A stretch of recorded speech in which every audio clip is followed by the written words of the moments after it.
প্রধানমন্ত্রীর মেয়াদ সর্বোচ্চ 2 বার করার আহ্বান ইসলামী দলগুলোর।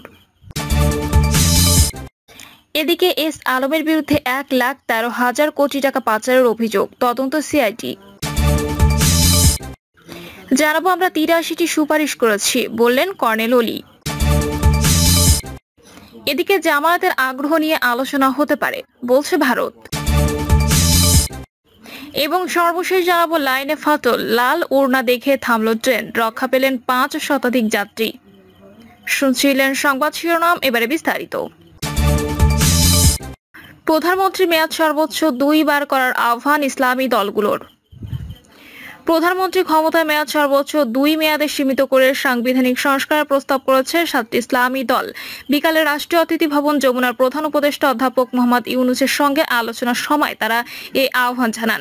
বাংলাদেশ খেলাফত মজলিস, নিজামী ইসলাম, ইসলামী আন্দোলন, খেলাফত আন্দোলন, হেফাজতে ইসলাম ও জমিয়তে উলামা ইসলামের নেতারা প্রধান উপদেষ্টার সঙ্গে মত বিনিময় সভা করেন। সভায় রাজনৈতিক দলগুলো যুক্তিসঙ্গত সময়সীমার মধ্যে আগামী নির্বাচন অনুষ্ঠানের আহ্বান জানিয়েছে। দলগুলো নির্বাচনী প্রক্রিয়া করতে নির্বাচন কমিশনের সংস্কার দাবি করে। এছাড়া বিশেষ ক্ষমতা আইন ও ডিজিটাল নিরাপত্তা আইন সহ বিভিন্ন বিতর্কিত আইন সংশোধনের পরামর্শ দেন তারা। পরিবেশ ও বন উপদেষ্টা সৈয়দা রিউজ ওয়ানা হাসান গণমাধ্যমকে বলেন, আমরা রাজনৈতিক দলগুলোর সঙ্গে আলাপ আলোচনা প্রক্রিয়া চালু রাখব। তাদের কাছ থেকে সংস্কার প্রস্তাব যা আসবে সেগুলো গ্রহণ করব। এস আলমের বিরুদ্ধে 1,13,000 কোটি টাকা পাচারের অভিযোগ, তদন্তে সিআইডি। বিতর্কিত ব্যবসায়ী গ্রুপ এস আলমের বিরুদ্ধে বিদেশে অর্থ পাচার নিয়ে তদন্ত শুরু করেছে পুলিশের অপরাধ বিভাগ। এস আলম গ্রুপ হুন্ডি সহ বিভিন্ন মাধ্যমে 1,13,245 কোটি টাকা বিদেশে পাচার করেছে বলে প্রাথমিক তথ্য ধরে অনুসন্ধান শুরু হয়েছে, যা অন্তত 3টা পদ্মা সেতুর খরচের সমান। এই অঙ্ক আরও বাড়বে বলে জানিয়েছে তদন্ত সংস্থা সিআইডি। পাচারের অর্থ ফেরত আনার বিষয়ে ট্রান্সপারেন্সি ইন্টারন্যাশনাল বাংলাদেশের নির্বাহী পরিচালক ডক্টর ইফতেখারুজ্জামান বলেন, জাতীয় ও আন্তর্জাতিক আইনের সমন্বয় করে পাচার হওয়া অর্থ ফেরত আনা সম্ভব, সেই উদ্যোগ নিতে হবে। ডক্টর ইফতেখারুজ্জামান বলেন, রাষ্ট্রীয় পৃষ্ঠপোষকতা অর্থ পাচার করেছে এস আলম গ্রুপ। এর সঙ্গে রাজনৈতিক শক্তি, গোয়েন্দা সংস্থা, রাষ্ট্র ব্যবস্থা জড়িত ছিল। তাদের পাচার হওয়া অর্থ ও ব্যক্তিদের দেশে ফিরিয়ে আনা সম্ভব। এজন্য জাতীয়, আন্তর্জাতিক এবং যে অর্থ পাচার করেছে সে দেশের আইন অনুসরণ করতে হবে, উদ্যোগ নিতে হবে আন্তরিকতার সঙ্গে। এই সরকারের বিশ্বব্যাপী গ্রহণযোগ্যতা রয়েছে, তারা ইচ্ছে করলেই পারবে। তিনি বলেন, অর্থ পাচারকারীদের বিচারের আওতায় এনে নজির স্থাপন করতে হবে। যত টাকা পাচার করেছে তার 3 গুণ জরিমানার বিধান আইনে রয়েছে, তাই করতে হবে। এছাড়া তাদের শাস্তি নিশ্চিত করতে হবে, তাহলে এই অর্থ পাচার প্রতিরোধ করা যাবে। যারা রাষ্ট্রীয়ভাবে পাচারের সুরক্ষা দিয়েছে তাদেরও আইনের আওতায় আনতে হবে বলে মন্তব্য করেন তিনি।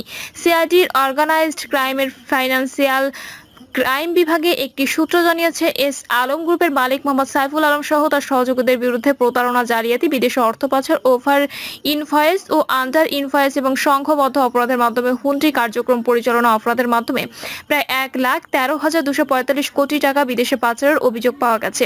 তাই তাদের সন্দেহভাজন ব্যক্তি ও প্রতিষ্ঠানের বিরুদ্ধে মানি লন্ডারিং প্রতিরোধ আইন অনুসারে আইনগত ব্যবস্থা গ্রহণ করার জন্য অনুসন্ধান কার্যক্রম শুরু করেছে CID financial crime unit. CID financial ক্রাইমের এক কর্মকর্তা বলেন, S Alam group Singapore, Malaysia, Cyprus সহ ইউরোপের কয়েকটি দেশেও অর্থ পাচার করেছে। সেখানে গ্রুপের নিজের ও তার স্বার্থ সংশ্লিষ্ট ব্যক্তি ও প্রতিষ্ঠানের নামে স্থাবর অস্থাবর সম্পদ ক্রয় ও ব্যবসা পরিচালনা করেছেন। পাচারকৃত অর্থে সিঙ্গাপুরে 245 কোটি 74 লাখ টাকা অর্থাৎ 2,23,40,000 মার্কিন ডলার পরিশোধের মূল্যবোধের ক্যানালি লজিস্টিক প্রাইভেট লিমিটেড প্রতিষ্ঠা করেছেন। তাছাড়া ভুয়া নথি তৈরি করে জাল, জালিয়াতি এবং প্রতারণার আশ্রয় নিয়ে বিদেশে পণ্য আমদানি, রপ্তানি ও বিনিয়োগের নামে বেনামে 6টি ব্যাংক থেকে 95,000 কোটি টাকা ঋণ গ্রহণ করে আত্মসাৎ সহ বিদেশে পাচার করেছে। সূত্রটি আরও জানিয়েছে, বিদেশ শেল কোম্পানি অর্থাৎ নাম সর্বস্ব প্রতিষ্ঠান খুলে অফশোর ব্যাংকিং এর মাধ্যমে 18,000 কোটি টাকা প্রতারণামূলকভাবে বিদেশে পাচার করেছে। এস আলম, তার স্ত্রী ফারজানা পারভিন, ছেলে আহসানুল আলম ও আশরাফুল আলম সহ তাদের স্বার্থ সংশ্লিষ্ট অন্য ব্যক্তিদের সহযোগিতার অর্থ পাচার করেছেন। সিআইডি ইতিমধ্যে এস আলমের বিষয়ে বাংলাদেশ ব্যাংক, এনবিআর সহ বেশ কিছু আর্থিক প্রতিষ্ঠানের কাছে তথ্য চেয়েছেন। সেই তথ্য পাওয়ার পর কোনো দেশে অর্থ পাচার করেছে সেই দেশ শনাক্ত করে সেসব দেশে আনুষ্ঠানিক চিঠি দেওয়ার কথা জানিয়েছেন তারা। শেখ হাসিনা সরকারের পতনের পর এস আলম গ্রুপের শীর্ষ কর্তারা আত্মগোপনে রয়েছেন। ইতিমধ্যে বাংলাদেশ ব্যাংকের গভর্নর এস আলমের সম্পদ কাউকে না কেনার জন্য অনুরোধ জানিয়েছেন। তবে কিছু এলাকায় এস আলমের কারখানায় লুটের ঘটনা ঘটেছে। এগুলো নিয়ন্ত্রণে আইন শৃঙ্খলা রক্ষাকারী বাহিনীকে নির্দেশ দিয়েছে অন্তর্বর্তীকালীন সরকার। সিআইডির অর্গানাইজ ক্রাইমের প্রধান ডিআইজি কুসুম দেওয়ান জানান, কয়েকটি প্রতিষ্ঠান ও ব্যক্তির বিরুদ্ধে অর্থ পাচার অনুসন্ধান শুরু হয়েছে। যাদের বিরুদ্ধে অভিযোগ রয়েছে প্রতিটি ঘটনায় তদন্ত করা হবে। আমরা ৮৩টি সুপারিশ করেছি, বললেন কর্নেল ওলি। অন্তর্বর্তী সরকারের কাছে আওয়ামী লীগের রাজনীতি নিষিদ্ধ। স্থানীয় সরকার নির্বাচনের তারিখ ঘোষণা সহ ৮৩টি প্রস্তাব দিয়েছে লিবারেল ডেমোক্রেটিক পার্টি। প্রধান উপদেষ্টা ডক্টর মোহাম্মদ ইউনূসের সঙ্গে বৈঠকে প্রস্তাব দেন দলটির সভাপতি অলি আহমেদ। বৈঠক শেষে অলি আহমেদ বলেন, অন্তর্বর্তী সরকার এখনো বিপদমুক্ত নয়। আওয়ামী লীগের নিবন্ধন বাতিল করা অত্যন্ত প্রয়োজন। আওয়ামী লীগের সহযোগীদের কারাগারে পাঠাতে হবে। প্রশাসনে বদলি নয়, চিহ্নিত দুর্নীতিবাজদেরকে আটক করে বিচারের মুখোমুখি করতে হবে। দেশে এখনো চাঁদাবাজি বন্ধ হয়নি বলেও মন্তব্য করেন তিনি আরো বলেন, সকল পর্যায়ে নির্বাচনের একটি সম্ভাব্য তারিখ ঘোষণার দাবি জানিয়েছি। সংস্কারের পর যত দ্রুত সম্ভব নির্বাচন দিতে হবে। নির্বাচনের জন্য বেশি সময় নিলে অন্তর্বর্তী সরকারের দেশ চালাতে পারবে না। অলি আহমেদ বলেন, আমরা ৮৩টি সুপারিশ করেছি আর বলেছি যে অন্তর্বর্তী সরকারের সংস্কারের জন্য যা প্রয়োজন তা নিয়মিত রুটিন কাজের জন্য প্রয়োজন গ্রহণ করবেন, বাকিগুলো গ্রহণ করার প্রয়োজন নেই। তিনি বলেন, আমাদের মূল লক্ষ্য হলো একটা পরিচ্ছন্ন বাংলাদেশ, দুর্নীতিমুক্ত বাংলাদেশ, চাঁদাবাজ মুক্ত বাংলাদেশ। এখনো পর্যন্ত বাংলাদেশকে আমরা চাঁদাবাজ মুক্ত করতে পারিনি।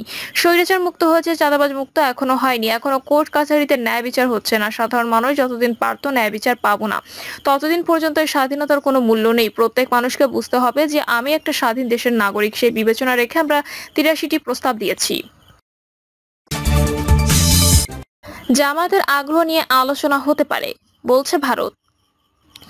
ভারতের সঙ্গে বন্ধুত্বের সম্পর্ক চায় বলে যে ঘোষণা দিয়েছে জামায়াত ইসলামীর আমির শফিকুর রহমান, দিল্লির নজরে এসেছে বক্তব্যটি।